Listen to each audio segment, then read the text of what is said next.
আসসালামু আলাইকুম।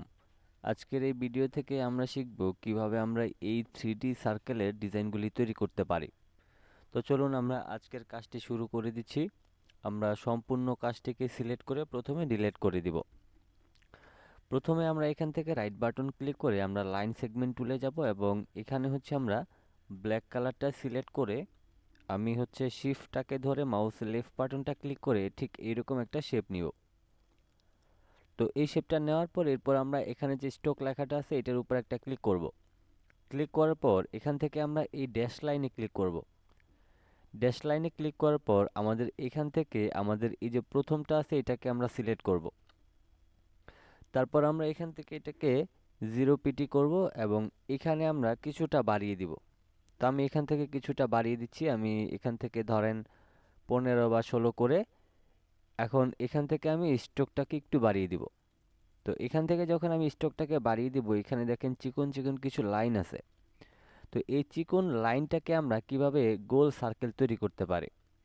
তো এটার জন্য আমরা এই যে এখানে রাউন্ড ক্যাপ করে দিলে দেখেন আমাদের প্রত্যেকটা কিন্তু রাউন্ড হয়ে গিয়েছে। এবার এখান থেকে আমাদের এই যে সংখ্যাটা আছে এটাকে আমরা যত বেশি বাড়াবো তত বেশি আমাদের গ্যাপ তৈরি হবে। তো আমি এখান থেকে ধরেন স্ট্রোকটাকে আরেকটু কমিয়ে দিচ্ছি এবং এখান থেকে এটা একটু বাড়িয়ে দিচ্ছি। ওকে, আমাদের এতটুকু হলেই চলবে। আমি এখন হচ্ছে এখান থেকে অল্টার ধরে আমি এই পাশে একটা কপি করে নিব। নেওয়ার পর এখন এইটার যে স্টকটা আছে এটাকে আমি কিছুটা বাড়িয়ে নিব। যেমন ধরেন আমি এখান থেকে এতটুকু করে নিলাম। তারপর এখান থেকে ধরেন এটাকে আমরা যতটা পারি ছোট করে নিব। আমি এখান থেকে ধরেন এতটুকু করে নিলাম।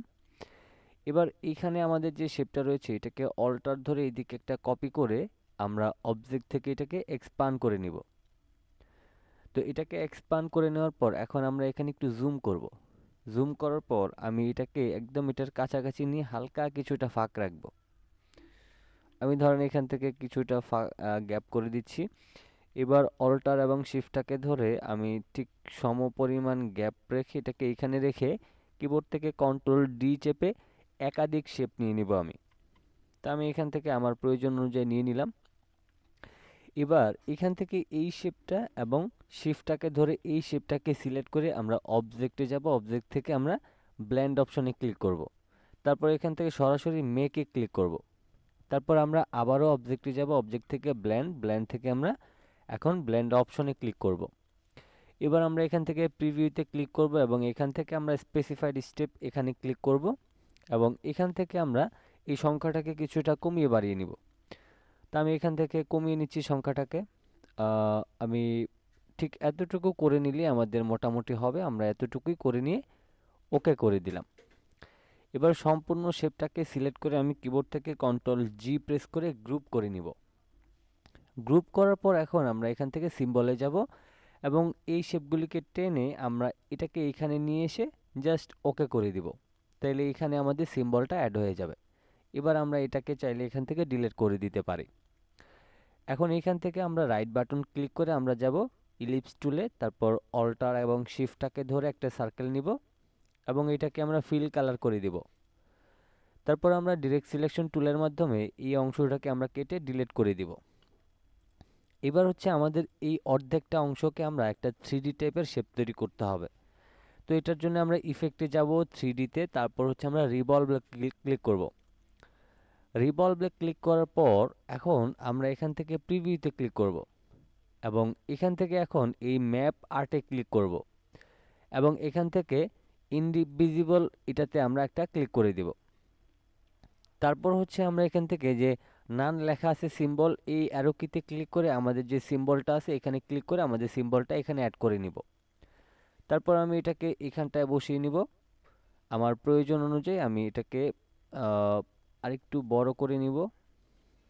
ওকে, এবার আমি এটাকে একটু এই পাশটাতে নিয়ে আসব। তারপর আমি চাইলে আমার মতো করে হালকা একটু রোটেটও করে নিতে পারি এটাকে। আমি ধরেন এখান থেকে হালকা একটু রোটেট করে নিই। ওকে, এতটুকু করলেই আমাদের চলবে।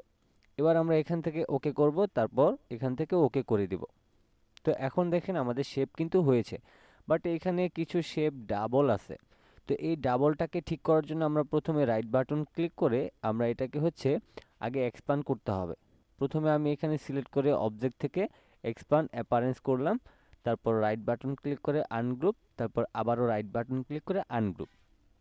এবার আমি এই শেপটাকে ধরে জাস্ট এই পাশে নিয়ে আসবো এবং এই বাড়তি অংশটাকে এখান থেকে ডিলিট করে দিব। তাইলে আমাদের এখানে শেপটা তৈরি হয়ে যাবে। এবং এখানে আমরা চাইলে রিলিজ ক্লিপিং মাস্ক করে আমরা এটাকে এখান থেকে সরাই দিতে পারি। ওকে, তো এবার আমরা সম্পূর্ণটাকে সিলেক্ট করে আমরা এখান থেকে যে কোনো একটা কালার অ্যাপ্লাই করব। তো তার জন্য আমি এখানে আগে যে কোনো একটা কালার এখানে অ্যাপ্লাই করে নিই। ওকে, এবার আমি এখান থেকে রেক্ট্যাঙ্গেল টুলের মাধ্যমে এখানে আমি ব্ল্যাক কালারটা অ্যাপ্লাই করে দিই ব্যাকগ্রাউন্ড কালার হিসেবে। তারপর আমি এটাকে পিছনে দিয়ে Ctrl+2 দিয়ে লক করে নিলাম। ওকে, এবার হচ্ছে আমরা এখান থেকে এটাকে সিলেক্ট করে ধরেন আমরা এখানে একটা ইয়েলো কালার নিয়ে নিলাম, তারপর এখানে আমি এটাকে সেট করে দিলাম। এবার আপনি আপনার মতো করে যে কালারের আপনি শেপ তৈরি করতে চান জাস্ট সেই কালারগুলি আপনি এখানে অ্যাপ্লাই করে দিলেই আপনার শেপ তৈরি হয়ে যাবে। তারপর আমি ধরেন এখান থেকে আরও একটা শেপ নিয়ে নিলাম। ওকে, এবার আমি এটাতে ডিফারেন্ট একটা কালার দিয়ে দিই। আমি ধরেন এখান থেকে কোন কালারটা দেবে এই কালারটা দিয়ে দিলাম। ওকে, তো এই হচ্ছে আমাদের কাজ। এখন আপনি চাইলে এখানে কিন্তু 3D টাইপের গ্রেডিয়েন্ট কালারও অ্যাপ্লাই করতে পারেন। তো গ্রেডিয়েন্ট কালার অ্যাপ্লাই করার জন্য নর্মালি এখানে ক্লিক করবেন, এরপর হচ্ছে আপনি এখানে কি কি কালার দিবেন। যেমন ধরেন আমি এখান থেকে এই কালারটা নিয়ে নিলাম, তারপর হচ্ছে হোয়াইট কালারের মধ্যে আমি একটু একটু ডার্ক কালার একটা শেপ নিলাম। এবার ধরেন এটাকে এখানে ডাবল ক্লিক করে আমি এখান থেকে এটা ডার্ক কালারটাকে দিয়ে দিলাম, তারপর এখানে ক্লিক করে আমি এটা লাইট কালারটাকে নিয়ে নিলাম এবং এখানে ক্লিক করে ডার্ক কালারটা কিছুটা কমিয়ে নিব এবং এখান থেকে আমি এই গ্রেডিয়েন্ট টুলের মাধ্যমে এইভাবে করে টেনে আমি জাস্ট গ্রেডিয়েন্ট কালারটা অ্যাপ্লাই করে দিলাম। ওকে, তো এই হচ্ছে আমাদের গ্রেডিয়েন্ট অ্যাপ্লাই করার প্রসেসিং। তো আশা করছি সম্পূর্ণ ডিজাইনটা সম্পর্কে ভালোভাবে বোঝাতে পেরেছি। যদি বুঝে থাকেন অবশ্যই বাসায় প্র্যাকটিস করবেন এবং আপনার যদি এই ডিজাইনটা করে আপনি সফল হতে পারেন অবশ্যই কমেন্ট বক্সে জানিয়ে দিবেন এবং চ্যানেলে নতুন এসে থাকলে নিয়মিত কাজগুলি শেখার জন্য চ্যানেলটিকে সাবস্ক্রাইব করে সাথে থাকবেন।